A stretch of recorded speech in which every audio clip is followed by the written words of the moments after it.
ഉത്തർപ്രദേശ് മഹാരാഷ്ട്ര സർക്കാരുകൾ കടപ്പത്രത്തിലൂടെ 12,000 കോടി വീതം വീണ്ടും കടമെടുക്കുന്നു. നാളെയാണ് ഇരു സംസ്ഥാനങ്ങളും കൂടി ചേർന്ന് 24,000 കോടി കടമെടുക്കുന്നത്. ഇതു സംബന്ധിച്ച അറിയിപ്പ് റിസർവ് ബാങ്ക് ഓഫ് ഇന്ത്യ പുറത്തിറക്കി.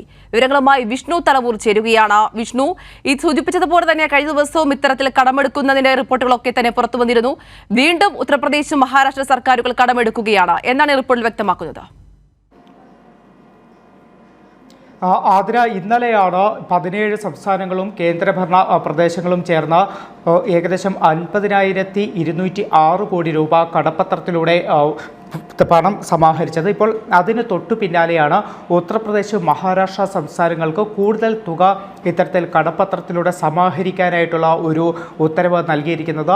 RBI ആണ് ഇതുമായി ബന്ധപ്പെട്ട ഉത്തരവ് പുറത്തിറക്കിയിരിക്കുന്നത്. നാളെ ഇവർക്ക് ഈ ഉത്തർപ്രദേശ് മഹാരാഷ്ട്ര സർക്കാരുകൾക്ക് 12,000 കോടി വീതം സമാഹരിക്കാം എന്നതാണ് RBI അറിയിച്ചിരിക്കുന്നത്. അതായത് 2 സംസ്ഥാനങ്ങൾക്ക് കൂടി 24,000 കോടി സമാഹരിക്കാം. ഇന്നലെ നടന്ന കടപ്പത്രത്തിലൂടെ ഇത്തരത്തിൽ പണം സമാഹരിച്ചതിൽ ഏറ്റവും കൂടുതൽ പണം സമാഹരിച്ചത് ഉത്തർപ്രദേശായിരുന്നു. 8,000 കോടി ഉത്തർപ്രദേശും 6,000 കോടി മഹാരാഷ്ട്രയും സമാഹരിച്ചിരുന്നു. അതിന് തൊട്ടു പിന്നാലെയാണ് ഇപ്പോൾ ഉത്തർപ്രദേശിന് മഹാരാഷ്ട്രയ്ക്കും 12,000 കോടി വീതം കടപ്പത്രത്തിലൂടെ സമാഹരിക്കാനുള്ള ഒരു അനുമതി നൽകിയിരിക്കുന്നത്. ഇത് വലിയ തലത്തിലുള്ള കേന്ദ്രവാദങ്ങളൊക്കെ തന്നെ നേരത്തെ നിലനിന്നിരുന്നു. അതായത് സംസ്ഥാന സർക്കാർ ഇത്തരത്തിൽ കടമെടുപ്പ് പരിധിയിലടക്കം കൂടുതൽ തുക അനുവദിക്കണമെന്ന ആവശ്യം മുന്നോട്ട് വെച്ചിരുന്നെങ്കിലും കേന്ദ്ര സർക്കാർ അതിന് തയ്യാറായിരുന്നില്ല. കേരളം മാത്രമാണ് ഇത്തരത്തിൽ കടമെടുക്കുന്ന സംസ്ഥാനം എന്നതായിരുന്നു കേന്ദ്ര സർക്കാർ സുപ്രീം കോടതിയിലടക്കം ചൂണ്ടിക്കാട്ടിയ ഒരു കാര്യമെന്ന് പറയുന്നത്. അതോടൊപ്പം തന്നെ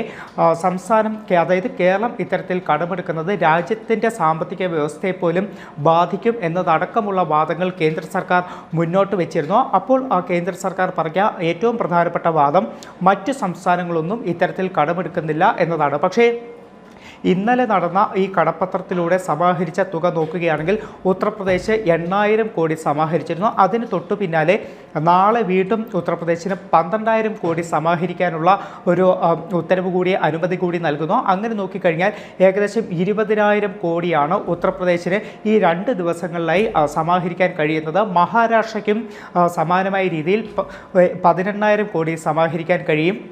ഇതൊക്കെ തന്നെ BJP ഭരിക്കുന്ന സംസ്ഥാനങ്ങളാണ് ഇത്തരത്തിൽ വലിയ തലത്തിലുള്ള ഒരു തുക കടപ്പത്രത്തിലൂടെ സമാഹരിക്കുന്നത്. പക്ഷേ അപ്പോഴും കേരളത്തിൻ്റെ കാര്യത്തിൽ വിവേചനപരമായിട്ടുള്ള ഒരു സമീപനം തന്നെ കേന്ദ്ര സർക്കാർ സ്വീകരിക്കുന്നുണ്ട്. കേരളത്തിന് സുപ്രീം കോടതി നിർദ്ദേശിച്ച സാഹചര്യത്തിൽ മാത്രമായിരുന്നു 13,000 കോടി നൽകാൻ കേന്ദ്ര സർക്കാർ തയ്യാറായത്. അതോടൊപ്പം തന്നെ നിലവിൽ സംസ്ഥാന സർക്കാർ നൽകിയിരിക്കുന്ന ഹർജി സുപ്രീം കോടതിയുടെ പരിഗണനയിലാണ്. നാളെ സുപ്രീം കോടതി വീണ്ടും ഹർജി പരിഗണിക്കാനിരിക്കെ തന്നെയാണ് BJP ഭരിക്കുന്ന സംസ്ഥാനങ്ങൾക്ക് ഇത്രത്തോളം വലിയ തോതിൽ കടമെടുക്കാനുള്ള ഒരു അനുമതി ഇപ്പോൾ ലഭിക്കുന്നത്. വിഷ്ണു, ആ പറഞ്ഞത് ഏറെ സുപ്രധാനമാണ്. കാരണം കഴിഞ്ഞ ദിവസത്തെ കണക്കുകൾ പ്രകാരം ഇത്തരത്തിൽ ഉത്തർപ്രദേശ് കടമെടുക്കുന്നത് 8,000 കോടിയാണ്. ഇന്നിപ്പോൾ 12,000 കോടി കൂടി അനുവദിക്കുന്നു. അപ്പോൾ ഏകദേശം 20,000 കോടിയുടെ അടുത്ത് ഉത്തർപ്രദേശ് ലഭിക്കുകയാണ്. സൂചിപ്പിച്ചതുപോലെ തന്നെ BJP ഭരിക്കുന്ന സംസ്ഥാനങ്ങൾക്ക് ഇത്രയധികം കവിഞ്ഞുള്ള ഒരു സംഭാവന അത്തരത്തിൽ കാര്യങ്ങൾ പോകുമ്പോൾ എന്തുകൊണ്ട് കേരളത്തോട് മാത്രം ഇത്തരം ഒരു വിവേചനം എന്നതുകൂടി പരിഗണിക്കേണ്ടതുണ്ട്? കാരണം കേരളം മാത്രമാണ് കടമെടുക്കാനായിട്ടുള്ള അനുമതി തേടുന്നത് എന്നൊരു കേന്ദ്രവാദം നിലനിൽക്കുന്ന ഒരു സാഹചര്യത്തിൽ കൂടിയാണ് ഈ ഒരു റിപ്പോർട്ടുകൾ പുറത്തു വരുന്നതും. വിഷ്ണു, ആതിര, തീർച്ചയായിട്ടും അത്തരത്തിൽ തന്നെയാണ്. കഴിഞ്ഞ തവണ സുപ്രീം കോടതി ഹർജി പരിഗണിക്കുന്ന സാഹചര്യത്തിൽ കേന്ദ്ര സർക്കാർ പറഞ്ഞത് സംസ്ഥാനത്തിന് 5,000 കോടി നൽകാം, പക്ഷേ 5,000 കോടി ഏപ്രിൽ 1-ാം തീയതി നൽകാമെന്നതായിരുന്നു സുപ്രീം കോടതിയിൽ കേന്ദ്ര സർക്കാർ പറഞ്ഞത്. അതിൻ്റെ അപ്പുറത്തേക്ക് ഈ സാമ്പത്തിക വർഷത്തിൽ കേരളത്തിന് പണം നൽകാൻ കഴിയുകയില്ല എന്നതടക്കമുള്ള കാര്യങ്ങൾ കേന്ദ്ര സർക്കാർ സുപ്രീം കോടതിയെ അറിയിച്ചിരുന്നു. പക്ഷേ അപ്പോഴും സംസ്ഥാനം കൃത്യമായി തന്നെ സുപ്രീം കോടതിയിൽ ആവശ്യപ്പെട്ടത് സംസ്ഥാനത്തിന് അർഹമായിട്ടുള്ള പണം അത് എടുക്കാൻ അനുമതി നൽകണം എന്ന് തന്നെയാണ്. കേന്ദ്രത്തിൻ്റെ സമീപനം ഫെഡറൽ തത്വങ്ങളെ പോലും തകർക്കുന്നതാണ്. പ്രത്യേകിച്ച് പ്രതിപക്ഷ സംസ്ഥാനങ്ങളോടൊക്കെ തന്നെ ഇത്തരത്തിൽ വിവേചനപരമായിട്ടുള്ള സമീപനം കേന്ദ്ര സർക്കാർ സ്വീകരിക്കുന്നു എന്നതടക്കമുള്ള വസ്തുതകൾ സംസ്ഥാനം സുപ്രീം കോടതിയെ അറിയിച്ചതാണ്.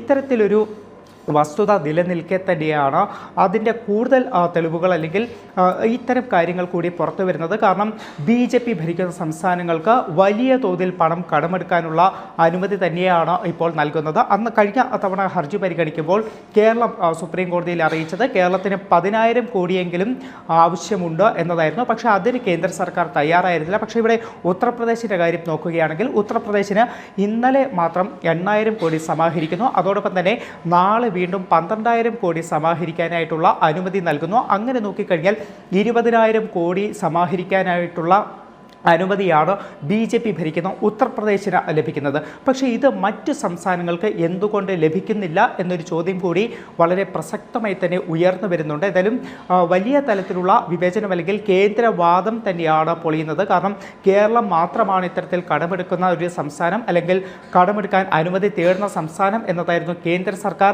ഇത്രയും നാൾ മുന്നോട്ട് വെച്ചൊരു വാദം. ആ വാദം പാടെ പൊളിയുന്നതാണ് ഇപ്പോൾ ഉത്തർപ്രദേശിൻ്റെ കാര്യത്തിലായാലും മഹാരാഷ്ട്രയുടെ കാര്യത്തിലായാലും ഒക്കെ തന്നെ നമ്മൾ കാണുന്നത്. ആതിര. ശരി വിഷ്ണു, വ്യക്തമാണ്. ഉത്തർപ്രദേശ് മഹാരാഷ്ട്ര സർക്കാരുകൾ കടപ്പത്രത്തിലൂടെ 12,000 കോടി രൂപ വീതം വീണ്ടും കടമെടുക്കുകയാണ്. നാളെയാണ് ഇരു സംസ്ഥാനങ്ങളും കൂടി ചേർന്ന് 24,000 കോടി കടമെടുക്കുന്നത്. സംബന്ധിച്ച അറിയിപ്പ് റിസർവ് ബാങ്ക് ഓഫ് ഇന്ത്യ പുറത്തിറക്കിയിട്ടുമുണ്ട്. വിഷ്ണു തലവൂരാണ് വിശദാംശങ്ങൾ പങ്കുവച്ചത്.